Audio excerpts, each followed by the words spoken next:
Assalamualaikum warahmatullahi wabarakatuh. Saya Sinta Novia Khairunisa dengan nomor induk mahasiswa 1908106164 dari kelas Biologi E semester 4. Pada kesempatan kali ini saya akan menjelaskan mengenai pencemaran air pada sungai di lingkungan sekitar.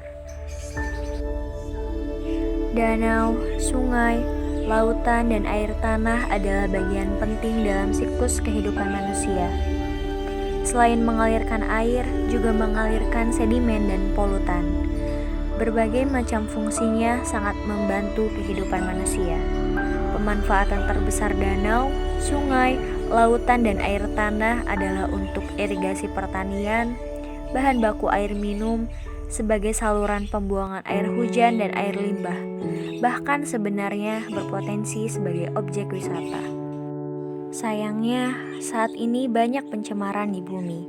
Salah satunya adalah pencemaran yang terjadi di air. Pencemaran air adalah suatu kondisi di mana kualitas air menurun yang biasanya disebabkan oleh aktivitas manusia.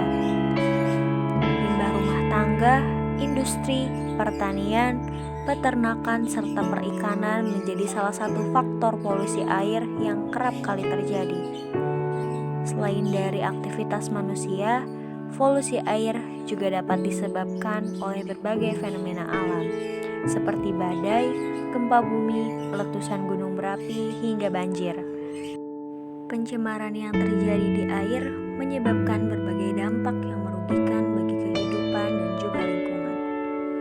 Pencemaran air akan berdampak luas, misalnya dapat meracuni sumber air minum, meracuni makanan hewan, dan akan terjadinya ketidakseimbangan ekosistem sungai dan danau.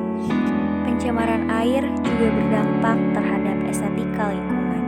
Dengan semakin banyaknya zat organik yang dibuang ke lingkungan perairan, maka perairan tersebut akan semakin tercemar dan ditandai dengan bau yang menyengat di samping tumpukan yang dapat mengurangi estetika lingkungan.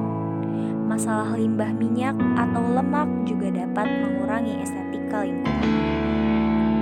Banyaknya zat yang menyebabkan polusi air akan berdampak pada kehidupan biota air. Limbah yang terkandung di dalam air menyebabkan penurunan kadar oksigen, sehingga mengganggu dan mengurangi perkembangan biota air. Pencemaran air juga akan berdampak terhadap kualitas air tanah, salah satunya oleh tingginya manusia yang terjadi dalam skala yang luas. Tentunya pencemaran air akan sangat berdampak terhadap kesehatan, seperti air sebagai media untuk hidup mikroba patogen, air sebagai sarang insekta penyebar penyakit, jumlah air yang tersedia tidak cukup sehingga manusia bersangkutan tak dapat membersihkan diri, dan air sebagai media untuk hidup vektor penyakit. Banyak hal yang bisa kita lakukan sebagai cara penanggulangan pencemaran air.